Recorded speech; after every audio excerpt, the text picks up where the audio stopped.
নমস্কার, আপনারা দেখছেন জেলার 1 নম্বর অনলাইন ও TV channel Birbhum RC TV. আপনাদের সঙ্গে আমি শুভাশিস। শুরু করছি আজকের সংবাদ। বিস্তারিত সংবাদে যাওয়ার আগে দেখে নেব সংবাদ শিরোনাম।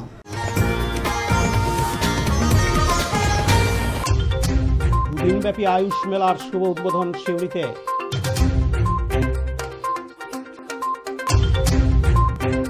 আনন্দধারা সম্মান জ্ঞাপন অনুষ্ঠান 2026 সিউড়ির ডিআরডিসি হলে। জেলা সিপিআইএম কার্যালয়ে ডিওয়াইএসআই এর সাংবাদিক বৈঠক। বোলপুর উচ্চ বিদ্যালয়ে বার্ষিক অনুষ্ঠান ও আনন্দ মেলার উদ্বোধন। এবার সংবাদ বিস্তারিত। রাজ্য সরকারের স্বাস্থ্য পরিবার কল্যাণ দপ্তরের ও আয়ুষ বিভাগের পরিচালনায় আজ বৃহস্পতিবার 8 জানুয়ারি ও আগামীকাল শুক্রবার 9 জানুয়ারি আয়োজিত দুদিনব্যাপী আয়ুষ মেলা হচ্ছে সিউড়িতে। এটি চতুর্থ বার্ষিক মেলা। এদিন 11টায় শুরু হয় বর্ণাঢ্য শোভাযাত্রা। এরপর সিধুকানু মঞ্চে আয়ুষের গুরুত্ব সম্পর্কে জানালেন মুখ্য স্বাস্থ্য আধিকারিক ডাক্তার শুভব্রত ঘোষ, আয়ুষ বিভাগের মেডিকেল অফিসার ডাক্তার কল্যাণ মুখার্জি সহ স্বাস্থ্য দপ্তরের অন্যান্য আধিকারিকবৃন্দ। এই মঞ্চে আয়ুষ বিষয়ক যে প্রশ্নোত্তর প্রতিযোগিতা হয় সেখানে প্রথম হয় সিউড়ি বেণীমাধব ইনস্টিটিউশন, দ্বিতীয় কালীগতি নারী শিক্ষা নিকেতন, তৃতীয় হয় বীরভূম জেলা স্কুলের ছাত্ররা। এরপর হয় মানব প্রতুল নাচ, নারী নক্ষত্র ও যোগা প্রতিযোগিতা। আগামীকাল হবে ভেষজ উদ্ভিদ প্রদর্শন, অঙ্কন প্রতিযোগিতা ও জয়ীদের পুরস্কার। এ ব্যাপারে বিস্তারিত জানান আয়ুষ বিভাগের জেলা মেডিকেল অফিসার ডাক্তার ধনঞ্জয় সরকার। আমি ডক্টর ধনঞ্জয় সরকার, আমি district medical officer Ayush Birbhum. আমাদের এখানে আয়ুষ মেলা শুরু হয়েছে সিউড়ি শহরে 8ই জানুয়ারি এবং 9ই জানুয়ারি দুদিন হবে। আমাদের এই মেলাটা করার মূল উদ্দেশ্য হচ্ছে জনসাধারণের মধ্যে আয়ুষ সম্পর্কে একটা সচেতনতা বাড়ানো। আয়ুষ মানে অনেকগুলো সিস্টেম আছে, এর মধ্যে আয়ুর্বেদ আছে, যোগা আছে, ইউনানি আছে, সিদ্ধা সোয়ারিকবা আছে, হোমিওপ্যাথি আছে। আমাদের প্রত্যেকটা সিস্টেমই নিজের নিজের জায়গায় ভীষণ ভালো। তো সাধারণ মানুষের মধ্যে আরও উন্নত পরিষেবা যাতে আমরা দিতে পারি এবং তারাও যাতে জানতে পারে আমাদের পরিষেবাগুলো সম্পর্কে, এই মেলা করার মূল উদ্দেশ্য এটাই। তো আমি চাইব সমস্ত শ্রেণীর মানুষ এই মেলায় আসুক, অংশগ্রহণ করুক। আমাদের বিভিন্ন স্টল আছে, এখানে আমাদের বিভিন্ন পরিষেবা দেওয়া হচ্ছে। আয়ুর্বেদিক স্টল আছে, হোমিওপ্যাথিক স্টল আছে, যোগা স্টল আছে, এছাড়া এনসিডি স্টল আছে যেখানে প্রেশার, সুগার এগুলো সব মাপা হচ্ছে। সমস্ত কিছু এখানে ফ্রি অফ কস্ট। কেমন, এছাড়া আরও অনেকগুলো স্টল আছে। এদের যারা আসবেন এখানে তারা নিশ্চয়ই কিছু না কিছুভাবে সমৃদ্ধ হবেন। ঠিক আছে, আমাদের উদ্দেশ্য এটাই। তো আমি চাইব। পতিত পাবন বৈরাগ্যের report, Birbhum RC TV Suri. আজ বৃহস্পতিবার 8ই জানুয়ারি সিউড়ির ডিআরডিসি হলে ছোট্ট অনুষ্ঠানের মাধ্যমে যে সকল স্বনির্ভর দলের মহিলারা নিজেকে স্বনির্ভর করার লক্ষ্যে রাজ্য সরকারের অনুপ্রেরণা এবং সাহায্যে আনন্দধারার স্বীকৃতি পেতে ব্যাংক থেকে ঋণ নিয়ে বিভিন্ন হাতের তৈরি কারুকার্য বিভিন্ন জায়গায় বিক্রি করে লাভবান এবং এই সরকারের এই প্রকল্পের মাধ্যমে নিজের পায়ে দাঁড়াতে এবং রোজগারের দিশা দেখতে নিজেকে স্বনির্ভর করতে এই আনন্দধারার মাধ্যমে এগিয়ে চলেছে প্রায় 46 লক্ষ মহিলাকে বীরভূম জেলা ইতিমধ্যে এই কাজে যুক্ত করা হয়েছে। পুরন্দরপুর ব্লক কাজের শেষে প্রথম স্থান অধিকার করেছে। এই মঞ্চ থেকে তাদেরও আজ সংবর্ধনা দেওয়া হয়। উপস্থিত ছিলেন বীরভূম জেলা শাসক ধবল জৈন, আনন্দধারা দপ্তরের আধিকারিক থেকে শুরু করে কর্মী সহ যে সকল স্বনির্ভর দলের মহিলারা কাজে নিরিখে এই মুখ্যমন্ত্রীর এই প্রকল্পকে এগিয়ে নিয়ে চলেছেন সেই সকল প্রতিটি অঞ্চলের মহিলারা বীরভূম জেলার।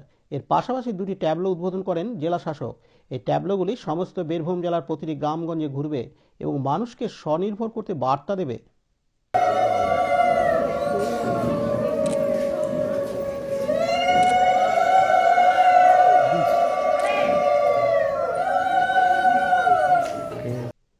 পার্থ দাসের report, Birbhum RC TV Suri. Dubrajpur Shri Shri Ramakrishna Ashram পরিচালিত অভেদানন্দ সেবামঙ্গল হাসপাতাল বীরভূম জেলার বুকে একটি অন্যতম সেরা চক্ষু হাসপাতাল। এখানে প্রত্যেক দিন স্বল্প মূল্যে অত্যাধুনিক যন্ত্রপাতির সাহায্যে অভিজ্ঞ চক্ষু বিশেষজ্ঞের দ্বারা চক্ষু পরীক্ষা ও চক্ষু ছানি অপারেশন, ফেকো মাইক্রো সার্জারি করা হয়।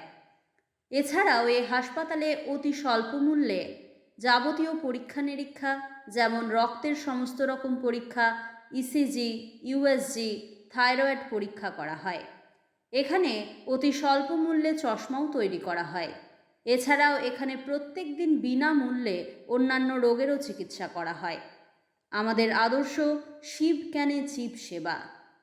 যোগাযোগের নম্বর 9382571046 অথবা 9564554959।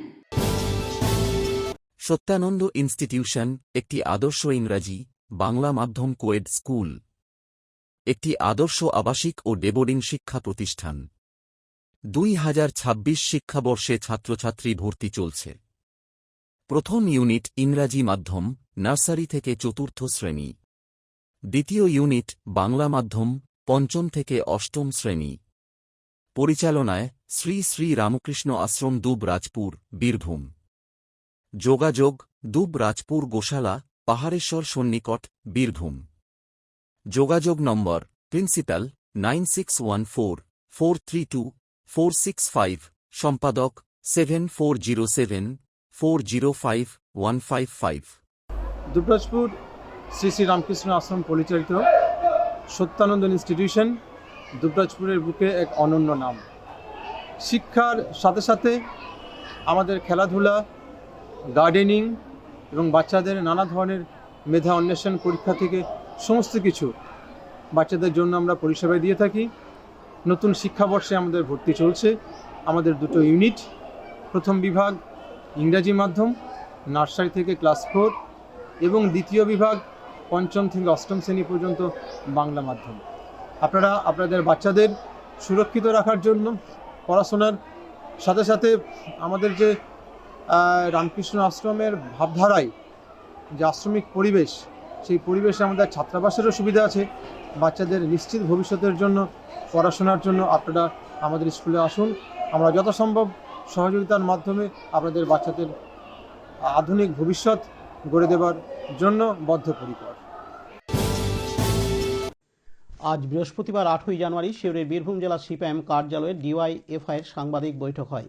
রাজ্য থেকে 2 জন প্রতিনিধি এসে জেলা প্রতিনিধিদের নিয়ে সাংবাদিক বৈঠক করেন। পশ্চিমবঙ্গে কারখানা হচ্ছে না, কৃষির দিক থেকে মুখ ফেরাচ্ছে ছেলেরা, শিক্ষক নিয়োগ নেই, ডাক্তার নিয়োগ বন্ধ, ইঞ্জিনিয়ার পাশ করে কাজ পাচ্ছে না, পরিযায়ী শ্রমিকদের ফেরাতে হবে। আগামী 17ই জানুয়ারি বক্রেশ্বর তাপবিদ্যুৎ কেন্দ্রে 6 নম্বর ইউনিট খোলার দাবিতে মিছিল হবে। শিল্পের জন্য দার্জিলিং, পশ্চিম মেদিনীপুর, রানীগঞ্জ, কোচবিহার, মুর্শিদাবাদ, হুগলি জেলায় মিছিল হবে। আচ্ছা, নমস্কার। আজকের এই সাংবাদিক সম্মেলনে বীরভূম জেলায় আপনাদের উপস্থিত হওয়ার জন্য সকলকে অভিনন্দন জানাচ্ছি। আজকের এই সময় ডিওয়াইএফআই পশ্চিমবঙ্গ রাজ্য কমিটি কয়েকদিন আগে একটা কর্মসূচি আমরা ঘোষণা করেছি। শিল্প চাই, কাজ চাই, বাম পথে বাংলা চাই। হঠাৎ করে ডিওয়াইএফআই, ভারতের গণতান্ত্রিক যুব ফেডারেশন, এই স্লোগান দিয়ে কেন রাস্তায় নামতে চাইছে? 17ই জানুয়ারি বক্রেশ্বর তাপবিদ্যুৎ কেন্দ্র থেকে আমরা এই কর্মসূচি শুরু করব। প্রথম ফেজে 31 তারিখ অবধি চলবে, হুগলি পর্যন্ত।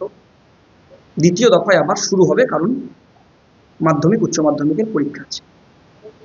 এই সময় আমাদের রাজ্যে প্রতিদিন স্থায়ী কাজের অভাব দেখা যাচ্ছে। কারখানায় শ্রমিক ছাঁটাই হচ্ছে, কাজ পাচ্ছে না। আইটি সেক্টরে কর্মী ছাঁটাই হচ্ছে। ভারতবর্ষ এবং পশ্চিমবাংলায় তৃণমূল এবং বিজেপির সরকার একের পর এক মিথ্যা প্রতিশ্রুতি দিচ্ছে গোটা ভারতবর্ষ এবং পশ্চিমবাংলার নতুন প্রজন্মের উপর, যৌবনের উপর। একটার পর একটা এদেশে মন্দির তৈরি হয়, এ রাজ্যে একটার পর একটা মসজিদ মন্দির তৈরি হয়। আর মন্দির মসজিদের গেটের সামনে বাংলার বেকার যুবকরা কি মালুই নিয়ে ভিক্ষা করবেন, না নতুন কোনো কলকারখানার তৈরি হবে? এই প্রশ্ন দেশের এবং রাজ্যের সরকারের কাছে। আমাদের দ্বিতীয় কথা, যে পশ্চিমবাংলায় কেন নতুন কোনো কলকারখানা হচ্ছে না? পশ্চিমবাংলায় কেন প্রতি বছর এসএসসি টেট পরীক্ষা হচ্ছে না? পশ্চিমবাংলায় কেন নতুন কোনো শিল্পের সম্ভাবনা তৈরি হচ্ছে না? শুধু তাই নয়, পশ্চিমবাংলায় বামপন্থী ফন সরকার আসার পরে কৃষি ক্ষেত্রকে ঢেলে সাজিয়েছিল। একদিকে শিক্ষার উন্নয়ন, আর একদিকে বর্গাদার পাট্টাদারের মাধ্যমে মানুষকে জমি বিলি বন্টন, মাঠে বিদ্যুৎ পৌঁছে দেওয়া, ইউরিয়া, ডিএপি, পটাশ, কীটনাশকের দাম কমানো। এখন সালে কালোবাজারি, তারপরেও কীটনাশকের দাম অনেক বেশি, বিষের দাম অনেক বেশি। আমাদের গ্রাম বাংলার কৃষকদের কৃষি মান্ডিতে ফসল বিক্রি হচ্ছে না। এবছর নতুন নিয়ম করেছে, 15 কুইন্টালের বেশি ধান কৃষকদের কৃষি মান্ডিতে বিক্রি হবে না। কৃষক সমাজের যে আমাদের পরিবারের ছেলেরা আছে, তারা প্রতিদিন কৃষি ব্যবস্থা থেকে মুখ ফিরিয়ে নিচ্ছে। বামফ্রন্ট সরকারের সময় যে বাবা মা স্বপ্ন দেখতো যে আমার ছেলেটা কাজ পাবে, আমার ছেলেটা চাকরি পাবে, কেউ প্রাইমারি স্কুলের মাস্টার হবে, কেউ হাই স্কুলের মাস্টার হবে, কেউ বা ডাক্তার হবে, কেউ বা ইঞ্জিনিয়ার হবে, সমস্ত সম্ভাবনাকে এই রাজ্যের এবং দেশের সরকার শেষ করে দিয়েছে। একদিকে এসএসসি টেট পরীক্ষা নেই, একদিকে পুলিশে নিয়োগ নেই, একদিকে নতুন কলকারখানা নেই, একদিকে ডাক্তার নিয়োগ বন্ধ হয়ে আছে। মেডিকেলে এমবিবিএস পাস করার পর বামফ্রন্ট সরকারের সময় গ্রামীণ স্বাস্থ্য কেন্দ্রগুলো থেকে শুরু করে রুরাল হসপিটালে তাদেরকে কাজ দেওয়া হতো। 4 বছর হয়ে গেল, নিয়োগ হচ্ছে না। 2 বছর হয়ে গেল। পার্থ দাসের রিপোর্ট, বীরভূম RCTV, সিউড়ি। বোলপুর উচ্চ বিদ্যালয়ে আজ বৃহস্পতিবার 8ই জানুয়ারি থেকে শুরু হলো বার্ষিক অনুষ্ঠান ও আনন্দ মেলা। প্রদীপ প্রজ্বলনের মধ্য দিয়ে এই অনুষ্ঠানের শুভ সূচনা হয়। এছাড়া বিধায়ক তহবিল থেকে মিড ডে মিলের কক্ষের শুভ উদ্বোধন হয়। এখানে অনেক ছাত্র একসঙ্গে বসে মিড ডে মিল খেতে পারবে। তার ফলে ছাত্রদের মিড ডে মিলের খাওয়া দাওয়া করতে আর কোনো অসুবিধা হবে না। অপরদিকে বিদ্যালয়ের ছাত্রদের হাতে তৈরি বিভিন্ন প্রদর্শনীর আয়োজন করা হয়েছে। এদিন এই অনুষ্ঠানে উপস্থিত ছিলেন SRD এর চেয়ারম্যান অনুব্রত মণ্ডল, রাজ্যের মন্ত্রী চন্দ্রনাথ সিনহা, বীরভূম জেলার প্রাথমিক শিক্ষা সংসদের চেয়ারম্যান প্রলয় নায়ক, বীরভূমের অতিরিক্ত পুলিশ সুপার ও লেখক রানা মুখোপাধ্যায়, বিদ্যালয়ের বিশিষ্ট প্রাক্তনীরা, ছাত্রছাত্রী সহ শিক্ষক শিক্ষিকা ও অভিভাবকেরা। এদিন এই অনুষ্ঠানে অমর্ত্য সেন প্রসঙ্গে সাংবাদিকদের মুখোমুখি হয়ে অনুব্রত মণ্ডল বলেন, এটা নির্বাচন কমিশনের অন্যায় হয়েছে।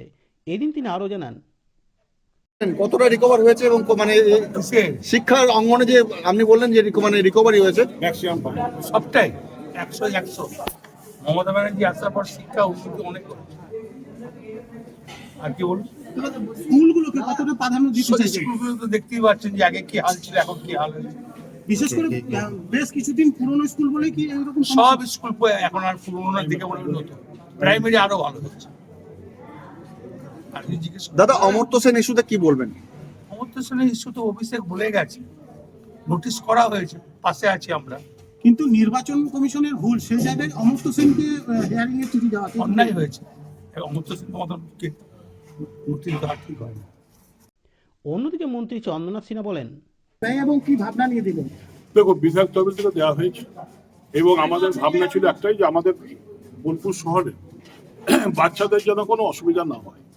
তাই আমরা শুধু এই স্কুল নয়, প্রতিটি স্কুলকেই আমরা যতটা পেরেছি বিধায়ক তহবিল থেকে আমরা টাকা দিয়ে সাহায্য করেছি, স্কুলগুলোকে গড়ে তুলেছি।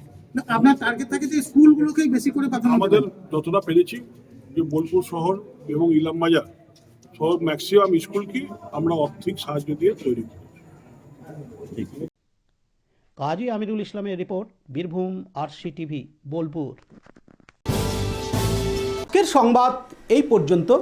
পরবর্তী সংবাদের জন্য চোখ রাখুন বীরভূম RCTVর পর্দায়। নমস্কার।